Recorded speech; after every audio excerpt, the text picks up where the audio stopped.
places like this behind me hold a special place in my heart. It was places like this that my dad used to bring me to when I was a little kid. He used to bring me with the trailer and my little KX80 on the back. He had whatever bike he was riding, and we used to ride around like all day, going wah wah. And it was, honestly, it was the highlight of my whole childhood. It was fun, it was family, it was everything. It made my childhood. But recently, this has been brought into danger because there's been a new creature moving into these lands. They're called human beings, and they've been setting up their nests right near where we like to ride. And this is a bit of a problem because according to experts, these human beings cannot live and breed and anything with the sound of motorcycles going around. And it's a big problem for us and our childhoods and leading a properly good childhood. Which is why KTM have come up with a plan. And it is this, the E-XC, a member of KTM's lightweight Freeride family, with the E standing for electric. And we don't just have one, but two to play with. Now before the petrol heads grab their remotes in noise-loving defiance and fume-addicted outrage, just hear us out, because this might be a life-saving revolution. Joining us today we have complete nutter Dave Griffin, who works for Fast KTM in the south of Johannesburg, but has assured us that he will in no way use this shoot to get cheap publicity for KTM. We begin by talking shop, and the fact that one of these E's is 169,000 Rand, plus another 16,000 Rand for the fast charger. So you were saying earlier, so far in the whole of South Africa we've sold 4 of these. Why so few? Donnie, I think the truth be told, the price obviously is a point of contention, but when one breaks it down into service and maintenance and the riding factor over a period of time, it actually works out probably cheaper than what you would find on a petrol model. Because I mean on this thing there's very few maintenance costs. I mean there's chain, brake pads, tyres, that's really it. And a seal to obviously seal the battery from the motor, and that's it. Until you go the whole time where everyone else is replacing rings and oils and filters and all kinds of things. Nothing on this. And petrol, of course. Of course. No petrol cost, no running cost, very little maintenance to do, and a heck of a lot of fun to be had. You did tell me that you were actually getting more of these in to sell. I mean, what's the idea? You think these sort of things are going to take off? Since we've played with them a little bit, Donnie, we've actually seen the value in them. So we've actually gone ahead and taken the plunge and bought into the specialized tooling for them. We've sent a mechanic for his orange level electronic training for it as well. I was going to say, because these things, they can be a little dangerous, you know, when you get into the whole massive bits of watts and stuff. 100%. You need to have specialized tooling. The orange level technician goes for a week's worth of training. There's a lot of technicality that needs to be mindful of, yeah. Indeed, the electric motor and battery require no maintenance, no internal lubrication, and no flammable liquids to make them work.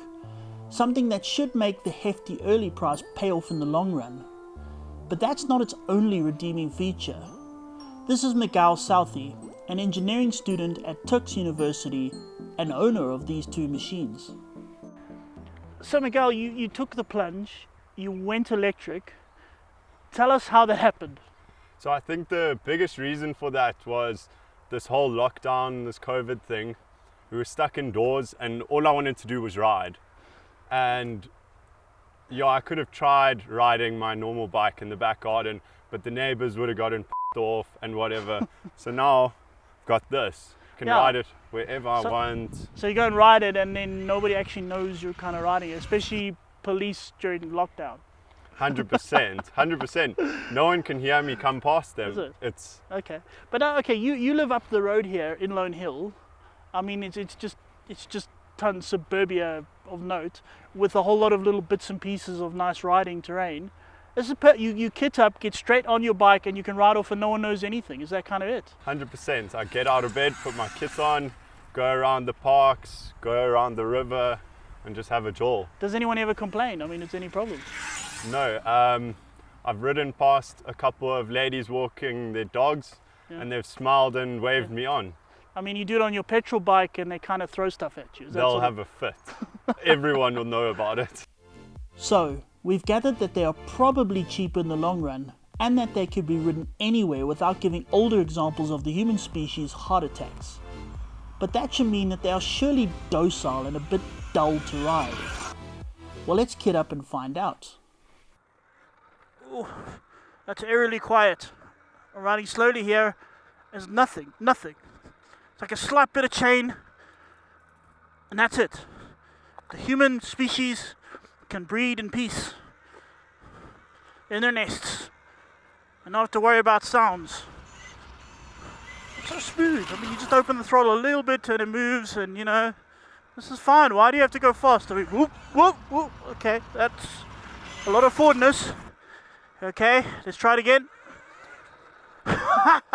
Okay, that's a lot of... Again, that's torque on tap. The moment you open the throttle there, torque. Yes, lots of torque. The brushless electric motor pushes 25 horsepower, a commendable amount on a smaller off-road machine, but not earth-shattering. However, accompanying these horsey stables is 42 Nm of torque, available at any speed and at any race. With that in its electric pocket, the earth may indeed show some cracks. Once more. Yeah, that's forwardness for...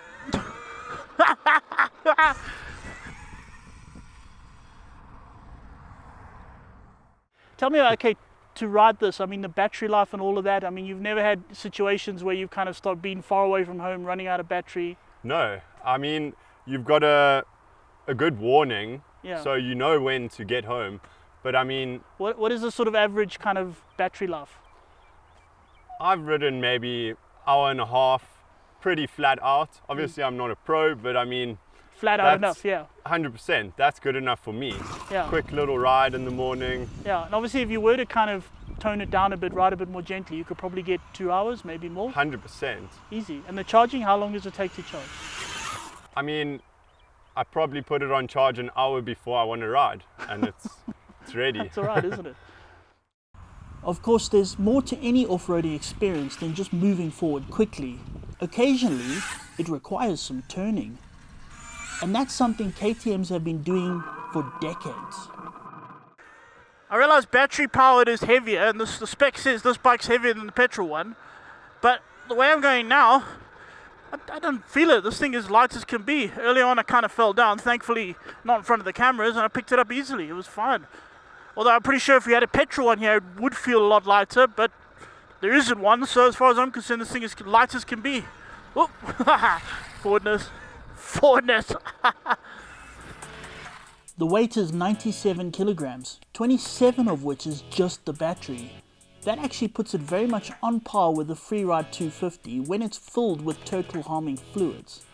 The suspension is of course from WP with all the bells and whistles, and the brakes are a bit different. The other thing that's interesting about this is no back brake here, there's back brake there on the handlebar over here, kind of like a scooter. But when you're sort of in the heat of the moment and you just started riding this thing, you kind of keep going for the back brake on your foot and going, oh, there isn't any, oh no, pull this one, pull this one. You ride a lot of petrol bikes. I'm not going to ask you to compare them to like other brands, because come now, look at the guy. But I mean, compared to KTM's petrol bikes, I mean, you've ridden the Freeride, you've ridden Enduros, you've ridden all of them. I mean, what is your sort of impressions on this? Well, Donnie, I'm not going to lie. I came in a bit skeptical. You know, we are petrol heads by nature, and that's what we're born to believe is the right way to go. But having hopped off this and hopped onto a petrol bike to ride down here, I missed this. I had a lot of fun today. It's got a space in my garage, and I think moving forward, this is the way of the future. Did it feel weird? You got back on the petrol bike and then the back brake's in the wrong place and you put this weird clutch thing in gears? 100%. You spend the day getting used to not having a back brake or a gear lever, and then you get into a petrol bike and you don't know what to change and touch first. So, no, I'm really blown away. For me, it was an eye-opener today. Thanks for the opportunity, and I'm really blown away. And what sort of riding do you do? I mean, have you taken it anywhere really interesting or done any races or anything? Not yet. I've done a couple of riverbeds, which was pretty awesome. Okay, hang on. Electricity and water, did they, you know? I was a bit scared too in the beginning, but I mean, it handled well.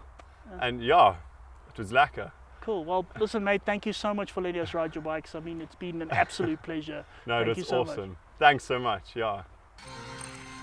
And so there we have it. The the human species can build nests and breed while we can continue to ride in our favorite off-road havens. If you want more proof of this, we need to look at one place humans covet more than their nests, and that's where many of them gather on Sunday mornings.